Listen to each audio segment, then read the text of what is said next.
Hello student, I am Mr. Mohammad Saqib, your biology teacher, and I welcome you all in my YouTube channel, The Bios Planet. देखो अभी तक हमने इसमें पिछले lecture में हमने क्या देखा था कि sexual reproduction in flowering plant. जो हम चैप्टर पढ़ रहे हैं वो सेकंड चैप्टर है, हाउ डू ऑर्गेनिज्म रिप्रोड्यूस। इससे पहले जो सेकंड चैप्टर था वो आपका था कंट्रोल एंड कोऑर्डिनेशन, जिसे इस बार सिलेबस से हटा दिया गया है क्योंकि इस पेंडेमिक की वजह से, कोरोना पेंडेमिक की वजह से क्या हुआ कि क्लासेस चल नहीं रही है और अभी तक प्रॉपर क्लास नहीं चली, इसलिए गवर्नमेंट ने 30% वो जो उनका सिलेबस था उसे रिड्यूस कर दिया है और उसकी वजह से वो आपका सेकेंड चैप्टर हटा दिया गया और आपको जो पढ़ने को मिलेगा सेक्सुअल वो how to organism reproduce as a second chapter. और उसमें हमने एक लेक्चर देखा है sexual reproduction in flowering plant का, और इसका सेकेंड पार्ट हम देख रहे हैं क्योंकि एक लेक्चर में उसे कंप्लीट कर पाना थोड़ा मुश्किल था, वीडियो की लेंथ ज़्यादा हो जाती है और अपलोड करने में थोड़ा सा प्रॉब्लम होती है और बहुत सारे सिस्टम अभी इम्प्रूव करने हैं ताकि सारे जो फंक्शंस हैं, सारे जो काम है वो आसानी से या फिर एक ही लेक्चर में सारी चीज़ें डिस्क्राइब की जा सके या फिर एक्सप्लेन किया जा सके। ओके तो इसमें हमने अभी तक क्या पढ़ा था कि flowering plants, what is flower के बारे में हमने पढ़ा, फ्लावर की मॉर्फोलॉजी हमने थोड़ी सी देखी, उनमें कैलिक्स, कोरोला, एंड्रोशियम, गैनोसियम, इसके बारे में हमने पढ़ा। उसमें देखा कि stamen is the male part and pistil और carpel is the female part of the flower. और उसके बाद हमने देखा कि किस तरह से पॉलन ग्रेन कहाँ पे बनते हैं और फीमेल गैमेटोफाइट कहाँ पे बनता है। पॉलन ग्रेन एंथर वाले पार्ट पे, क्योंकि उसका जो फर्टाइल पार्ट होता है स्टेमन का वो एंथर होता है, and pollen grain is like a gamete of the male gamete of the plant. तो वो प्लांट का मेल गैमेट होता है और इसका जो फीमेल गैमेट बनता है वो तो अंदर बनता है, ओवरी में ओव्यूल पाए जाते हैं और ओव्यूल के अंदर आपका ये एग, मैंने वो रेड कलर से आपका बना दिया यहाँ पे, तो वो आपका ओव्यूल है।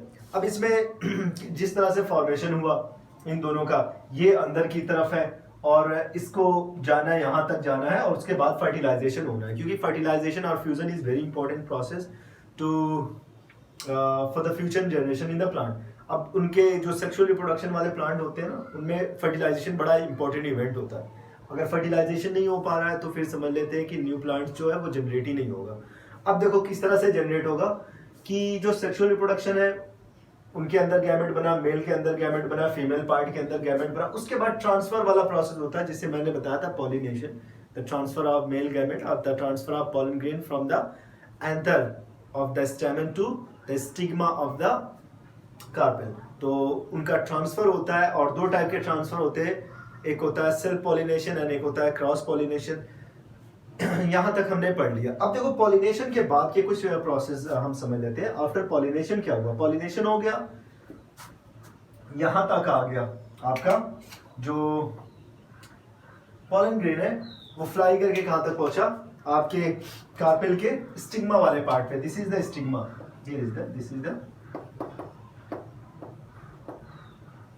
Is the stigma of the carpel. तो स्टिग्मा तक पहुंचा और जब स्टिग्मा पे ये पहुंचा उसके बाद क्या हुआ कि जैसे मैं एक बड़ा सा यहाँ पे डायग्राम बना देता हूं।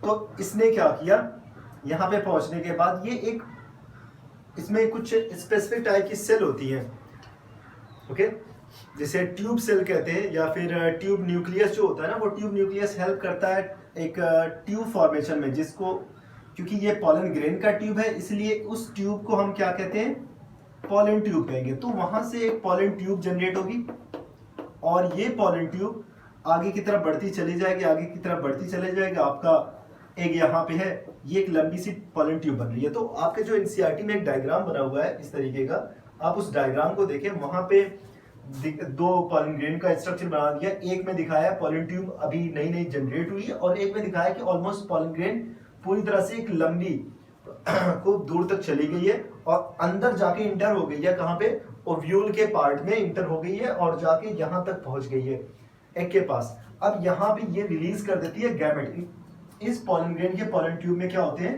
गैमेट। यहाँ पे दो गैमेट होते हैं, एक्चुअली इसमें दो गैमेट होते हैं और फर्टिलाइजेशन अब यहाँ से निकलेगा, इसके अंदर इंटर कर जाएगा, ओव्यूल के अंदर इंटर कर जाएगा और ओव्यूल के अंदर गैमेट होते हैं और वो भी 5-6-7 सेल होती है, 7 to 8 सेल होती है, 7 सेल होती है एंड 8 न्यूक्लिएटेड स्टेज होता है। हमें पूरा डिटेल नहीं पढ़ना, बस ये समझ लेते हैं ये एग है, ये एक आपका मेल गैमेटोफाइट है, प्लांट का जो है गैमेट है वो है जो पॉलन ग्रेन के अंदर था। अब यहाँ पे इसकी जो पॉलन ट्यूब है बस्ट कर जाएगी और उसके अंदर से जो मेल गैमेट है वो निकल के, ये पॉलन ट्यूब इस तरह से मैंने बड़ा सा बना दिया और इसमें ये मेल गैमेटोफाइट है, ये फीमेल रिप्रोडक्टिव पार्ट है, फीमेल गैमेटोफाइट है। ये मेल गैमेटोफाइट, ये फीमेल गैमेटोफाइट, ये बस्ट कर जाएगा क्योंकि इतना लंबा हो जाता है ना पॉलन ट्यूब, ये लास्ट में जाते जाते एकदम इंटर करते करते ये बस्ट हो जाती है और इसका जो गैमेट होता है ना वो आके मेल गैमेटोफाइट, जो पॉलन ग्रेन से मेल गैमेटोफाइट है वो फीमेल वाले के साथ मिल जाएगा। एक्चुअली इनका जो फर्टिलाइजेशन होता है इसी को हम क्या कहते हैं, फर्टिलाइजेशन कहते हैं।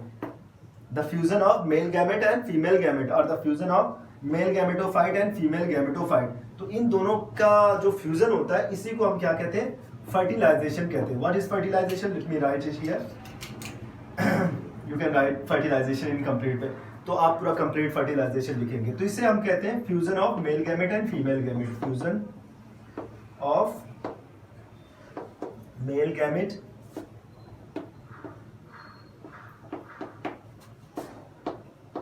And female gamete and formation of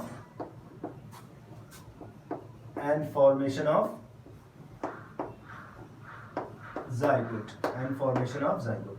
तो जाइगोट का फॉर्मेशन मतलब फ्यूजन, मेल और मैंने पहले भी बताया कि फिशन एंड फ्यूजन में एक डिफरेंस होता है। फिशन का मतलब स्प्लिटिंग, ब्रेक कर जाना, अलग होना, एंड फ्यूजन का मतलब आपस में जुड़ जाना। तो फ्यूजन हो रहा है यहाँ पे, मेल गैमेट और फीमेल गैमेट का क्या हो रहा है, फ्यूजन हो रहा है। तो जब mail gamete and female gamete आपस में फ्यूज करें, आपस में जुड़े, तो उसी और क्या प्रोड्यूस करें, जाइगोट प्रोड्यूस करें। दोनों जुड़ के ये समझ लेते हैं हाफ सेल है। जो मेल गैमेट है ये एक आपकी हाफ सेल है एंड फीमेल गैमेट है, गेट लिखा हुआ है तो इसे मैं सही कर दूं। जो फीमेल गैमेट है ये भी हाफ सेल है, दोनों हाफ सेल है, दोनों जुड़ के एक कंप्लीट सेल बनाएंगे जिनको क्या कहते हैं, zygote। And what is the formation of zygote after the fusion of male gamete and female gamete? That is called fertilization. This is called fertilization। अब हमने fertilization को समझ लिया, fertilization हुआ, ये दोनों आपस में मिले, zygote का formation हुआ। Let me write it here। zygote का formation हुआ। अब आपको समझ में आ गया what is zygote, okay? तो जब आपको zygote समझ में आ गया है तो हम आगे बढ़ते हैं। आखिर जाइगोट के बाद हम क्या देखेंगे, अब ये जाइगोट जो होता है ना इनके अंदर सेल डिवीजन स्टार्ट होगा। देखो एक चीज है, मैं जाइगोट में जो इसके अंदर जो सेल डिवीजन होता है उसको, जाइगोट का कैसे डेवलपमेंट होता है या फिर किस तरह से बेबी का फॉर्मेशन होता है उसको बाद में समझते हैं। क्योंकि बच्चे पहले से उन्होंने, आज जैसे मुझे कुछ स्टूडेंट ने पूछा कि सर वो सेल डिवीजन के बारे में बता दीजिए। वो 9th में उन्होंने पढ़ा था, क्योंकि ये 10th का है, उन्होंने 9th में पढ़ा था और उसमें उन्होंने डिटेल में नहीं पढ़ा और उन्हें अभी भी शायद समझ में नहीं आया कि सेल डिवीजन और माइटोसिस मियोसिस क्या होता है। सेल डिवीजन वो समझ गए थे कि सेल डिवाइड करती है, बट वो समझ नहीं पा रहे कि माइटोसिस एंड मियोसिस में डिफरेंस क्या है। बस एक छोटा सा डिफरेंस बता दूंगा, उतना काफी आप लोगों के लिए। फिर आप 11th में जाएंगे, पूरा एक कंप्लीट चैप्टर आपको मिलेगा पढ़ने के लिए, आप समझ जाएंगे। ओके, तो पहले ये जो सेल डिवीजन होता है इनके अंदर उसे समझ लेते हैं। देखो 2 टाइप का सेल डिवीजन होता है। ओके, एक सेल डिवीजन होता है, मैं उसे यहां पे एक्सप्लेन कर दे रहा हूं, अब इसे इरेज कर देता हूं। 2 टाइप का सेल डिवीजन होता है। एक आपका होता है जैसे एक गोनाइड, जो आपके मेल पार्ट होते हैं या फीमेल पार्ट होते हैं उसको हम कहते हैं गोनाइड, ठीक है ना। जैसे ह्यूमन में टेस्टिस हो गया, फीमेल में ओवरी हो गया, प्लांट में स्टेमेन हो गया और फीमेल वाला पार्ट कार्पेट। इनमें कुछ स्पेशल सेल पाई जाती है। ओके, कुछ स्पेसिफिक सेल पाई जाती है, स्पेशल सेल्स पाई जाती है। अब ये सेल जो रिप्रोडक्टिव पार्ट के अंदर पाई जाती है, इनके अंदर भी डिवीजन होता है। और एक होता है बॉडी की जो नॉर्मल सेल होती है, जैसे मेरिस्टेमेटिक सेल होती है, हमारी बॉडी की स्किन की सेल है, ये सेल। एक तो गोनाइड के अंदर, एक तो रिप्रोडक्टिव पार्ट के अंदर पाई जाने वाली सेल, और एक नॉर्मल सेल पूरी बॉडी में जो इधर उधर पाई जा रही, रैंडमली पाई जा रही, उनके बारे में। वो जो दूसरी सेल होती है, मैं उनको लिख दे रहा हूँ सोमैटिक सेल लिख दे रहा हूँ। ये आपकी बॉडी में हर जगह पाई जाती है सोमैटिक सेल्स, ठीक है ना। बट ये स्पेशल सेल है, ये स्पेशल सेल है, सिर्फ कहाँ पे पाई जा रही है, गोनाइड्स के अंदर पाई जा रही है। इनके अंदर जो सेल होती है ना, उनके अंदर डिवीजन होता है मियोसिस वाला। अभी मैं बता दे रहा हूँ मियोसिस क्या है और माइटोसिस क्या है। बहुत ज़्यादा डिफरेंस नहीं है इन दोनों के बीच में, डिवीजन दोनों में होता है, लेकिन एक जो डिवीजन यहाँ पे भी होगा, जो डिवीजन है उसी को हम समझने की कोशिश करते हैं। अब देखो मियोसिस में क्या होता है, जैसे ये एक सेल मैंने बना दी, what is the number of chromosome present in each cell of our body, of course 46 number of chromosome और 23 पेयर ऑफ क्रोमोसोम। तो 23 पेयर क्रोमोसोम है, यानी 46 क्रोमोसोम हमारी बॉडी के अंदर है। अगर ये सेल डिवाइड हो रही है और दो सेल बना रही हैं, और दोनों सेल जो बन रही है उनके अंदर क्रोमोसोम नंबर क्या है, 46 एंड 46। ये कैसे होता है मैंने पहले ही बताया, हम जब नेक्स्ट वाली क्लास में जाएंगे तो पढ़ेंगे। ओके, ये हो गया। अब एक तो ये डिवीजन हो गया, और एक डिवीजन ये है, इसके अंदर कितने क्रोमोसोम है, ऑफ कोर्स हर सेल के अंदर 46 क्रोमोसोम होते हैं। इससे भी 2 या 4 जितनी भी सेल बनी उससे लेना देना नहीं है, बट जो सेल बनी है उनके अंदर नंबर ऑफ क्रोमोसोम कितने हैं, 23। यहाँ पे कितने हैं, 46। यहाँ पे कितने बन रहे हैं, 23। मतलब ये वाला डिवीजन अलग है, ये वाला डिवीजन अलग है, दोनों डिवीजन अलग है। तो ये जनरली डिवीजन कहाँ पे देखा जाता है, ये डिवीजन स्पेशल टाइप का डिवीजन है, यानी स्पेशल सेल जो गोनैड की सेल होती है उनके अंदर ये डिवीजन देखने को मिलता है। इसीलिए गैमेट फॉर्मेशन के टाइम जो गैमेट जब बन रहा होता है तो कौन सा डिवीजन होता है, ये मियोसिस वाला डिवीजन होता है। इसीलिए जो गैमेट होते हैं ना उनके अंदर क्रोमोसोम नंबर हाफ हो जाते हैं, बट जो नॉर्मल जो डिवीजन होता है, जैसे हमारी स्किन की जो सेल होती है उनके अंदर जो डिवीजन होता है उनके अंदर number of chromosome always remain constant. बात समझ में आ रही है, ये नंबर जो क्रोमोसोम का नंबर होता है ये हमेशा कांस्टेंट होता है। ओके, ये डिवीजन आपको समझ में आ गया। अब मैं बात करता हूँ जाइगोट को, आई होप कि आप समझ जाएंगे जाइगोट। अब गैमेट जब बना तो मियोसिस हुआ, लेकिन जब जाइगोट बन गया, अब जाइगोट में डिवीजन कौन सा होगा, माइटोसिस, क्योंकि ये तो वो वाली सेल नहीं है ना, गोनैड के अंदर पाई जाने वाली जाइगोट गोनैड के अंदर पाई जाने वाली तो सेल है नहीं। गोनैड के अंदर पाई जाने वाली सेल कौन सी थी, mail gamete and female gamete. बहुत कम डिवीजन होता है पूरी बॉडी में, एक बार ऐसा ही डिवीजन होता है। उसके बाद ये डिवीजन गैमेट वाला जो डिवीजन ना प्यूबर्टी स्टार्ट होने पे होगा, मतलब कि 13-14 साल के बाद होगा। एक बच्चा जो जाइगोट बना, अब इसके 12-13 साल वेट होने के बाद तब जाके उनके अंदर ये वाला डिवीजन स्टार्ट होगा। तो समझ लेते हैं इसको, अभी नॉर्मली ऐसे देख लेते हैं। तो डिवीजन, अब कौन सा डिवीजन इनके अंदर स्टार्ट हुआ, माइटोसिस। माइटोसिस से क्या होगा, सेल ऑफ कोर्स ऐसे ये वाला डिवीजन 46 से जो एक सेल है उससे 2 सेल बनी, 2 से 4, 4 से 8, 8 से क्या नाम है 16, 16 से 32, 64, 128, उसके बाद 200 क्या नाम है 56, 512, इस तरह से करते हुए सेल बार बार डिवाइड होगी और ढेर सारी सेल बना लेगी। ओके, मतलब क्या, किस चीज का फॉर्मेशन होगा, जाइगोट से क्या बन जाएगा, एम्ब्रायो। अब देखो जो एम्ब्रायो होता है, जो प्लांट एम्ब्रायो होता है, जो सीड के अंदर होता है, ओके, मैं उसको बता दे रहा हूँ अभी सीड के अंदर कैसे पाया जाता है। जैसे मैंने कह दिया, हम डाइकाट प्लांट के बारे में बात करते हैं। तो जो डाइकाट जो प्लांट होते हैं नॉर्मली, उनमें 2 कॉटिलिडन पाए जाते हैं। ऐसे मैं इनको बना देता हूँ, ऐसे नॉर्मली, जैसे सिंपल सा मैं बना एक स्ट्रक्चर बना दे रहा हूँ ऐसे। एक उसमें ये वाला पार्ट होता है जिससे हम प्लूम्यूल कहते हैं, और ये लोअर पार्ट होता है जिसको हम रेडिकल कहते हैं। ये रेडिकल जो है ये, अब ये एक्चुअली सीडलिंग है। जैसे आप इनको फेवरेबल कंडीशन देंगे, सीड को जमीन में लगा देंगे, उसमें से छोटे छोटे स्ट्रक्चर निकलते हैं, छोटे छोटे उसमें स्ट्रक्चर होते हैं। एक प्लूम्यूल होता है, एक रेडिकल, नीचे वाला ये लोअर पार्ट जो होता है रेडिकल, ये वाला प्लूम्यूल। प्लूम्यूल क्या बनाएगा, शूट को बनाएगा। ये शूट यानी स्टेम वाला पार्ट बनाता है। प्लूम्यूल स्टेम वाला पार्ट बनाएगा, शूट वाला पार्ट बनाएगा जो अगेंस्ट ग्रेविटी काम करेगा, एंड रेडिकल रूट को प्रोड्यूस करेगा, रूट को प्रोड्यूस करेगा जो अलोंग विद ग्रेविटी नीचे की तरफ जाएगा। ओके, रूट जो होता है वो नीचे की तरफ चला जा रहा है। अब देखो अब जो एक छोटा सा नया जो बेबी प्लांट बना, उस बेबी प्लांट को हम कहते हैं सीडलिंग। बेबी प्लांट जो है उसको हम क्या कहते हैं, सीडलिंग। ओके, इस चीज को याद रखना। तो वो सीडलिंग है, उसके बारे में हमने पढ़ लिया। अब एक चीज और देख लेते हैं। समझ में आ गया आफ्टर पोस्ट फर्टिलाइजेशन इवेंट्स क्या क्या होते हैं।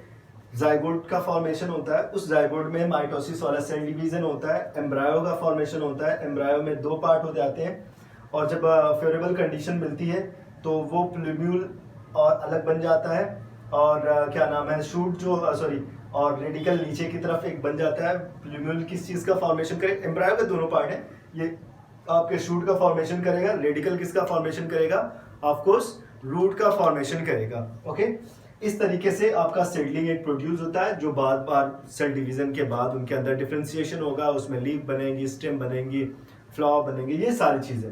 अब देखो कुछ चीजें और हम देख लेते हैं, जैसे आपकी जो एनसीईआरटी की बुक है उसमें उसने दिया हुआ है, तो हम उन चीजों को भी देख लेते हैं जो बड़े ही इंपॉर्टेंट है, आपको समझना पड़ेगा।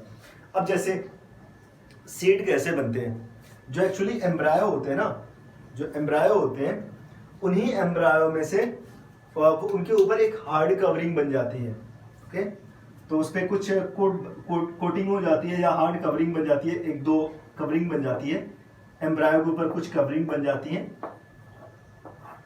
और उस कवरिंग की वजह से जो एम्ब्रायो होता है वो किस में कन्वर्ट हो जाता है, सीड में, सॉरी नॉट एम्ब्रायो, या फिर हम उसको ओव्यूल कह लेते हैं। ओव्यूल कहाँ पे पाया जा रहा है, ढेर सारे इसमें उसके प्लेसेंटेशन जो होता है ना, ओवरी के अंदर कई ओव्यूल पाए जाते हैं। जिस ओव्यूल के अंदर फीमेल गैमेटोफाइट होता है, वो उसके ऊपर एक कवरिंग बनती है, और वो ओव्यूल किस में चेंज हो जाता है, सीड में। तो पहली चीज, एक ओव्यूल किस में चेंज हो गया, सीड में चेंज हो गया। समझ में आ रही है बात मैं क्या बता रहा हूं, ओव्यूल चेंज हो गया सीड में, और ये ओव्यूल सीड में। अब ये ओवरी किस में चेंज होगा, ओवरी के अंदर भी फ्लैशी स्ट्रक्चर, जो पैरेन्काइमा वाली सेल होती है, वो फूड को स्टोर करने लगती है, कार्बोहाइड्रेट को स्टोर करने लगी, इन सारी चीजों को, और ओवरी स्वेल कर जाएगी। ओके, क्या करेगी, स्वेल करेगी, और लास्ट में क्या बना लेगी, स्वेल करने के बाद ये फ्रूट में का फॉर्मेशन करेगी। ओके, तो ये फ्रूट का फॉर्मेशन करेगी। तो ओवरी स्वेल करने के बाद फ्रूट का फॉर्मेशन। तो 2 चीजें हैं यहाँ पे, एक आपका ओव्यूल है जो सीड में कन्वर्ट हो जा रहा है, एंड ओवरी है जो वो फ्रूट में कन्वर्ट हो जा रही है, जो उसका फ्रूट में कन्वर्ट हो जा रही है। तो जो उसका फ्लैशी स्ट्रक्चर होता है जो आप खाते हैं, उसी को फ्रूट कहते हैं। तो आई होप कि ये सारी चीज़ें जो मैंने बताई, जो एनसीईआरटी में बेस्ड है, पॉइंट टू पॉइंट मैंने उसे एक्सप्लेन करने की कोशिश की। अगर कहीं से भी कंफ्यूजन होगा आप ज़रूर पूछिएगा, और कहीं से भी, मैंने पहले कहा कि थकना नहीं है, हारना नहीं है। भले से पेंडेमिक डिजीज चल रही है, एक बड़ी पेंडेमिक का दौर है, हर तरफ अफरा तफरी मची हुई है, आपको कंटिन्यू रहना है, आपको अपने हार्ड वर्क को कभी ख़त्म नहीं करना है। क्योंकि देखिए, वो लोग चुपचाप बैठ गए होंगे, थक गए होंगे, उन्हें अच्छा नहीं लग रहा होगा, जिनको जो बहुत ज़्यादा परेशान नहीं होते फ्यूचर को लेकर। लेकिन अगर हम इस पे काम करें, इससे जो है ना कि इस मौके को अच्छे से अगर यूज़ करें, इस अपॉर्चुनिटी को यूज़ करें, हमारे पास काफ़ी टाइम, अगर हम प्रॉपर स्टडी करें तो हम और भी ज़्यादा अच्छा कर सकते हैं। तो इतना जो हमने अभी तक समझा आपका हाउ डू ऑर्गेनिज्म रिप्रोड्यूस, तो इसमें हमने जो sexual reproduction in flowering plant वाले पार्ट को हमने समझा। आई थिंक आपके सारे लोगों को समझ में आ गया होगा, और आप लोग इसकी एक अच्छे से नोट्स बनाए। जो क्वेश्चन है मुझे राइट करें, कमेंट बॉक्स में लिखें। वीडियो अगर पसंद आए तो उसे लाइक करें, और खुद सब्सक्राइब करें, बेल आइकन को दबा दें। उसके अलावा आप अपने फ्रेंड को शेयर करें, ताकि उनको भी ये सारी नॉलेज वाली चीज़ें, ये चीज़ें उनको भी पता चले। Thank you so much.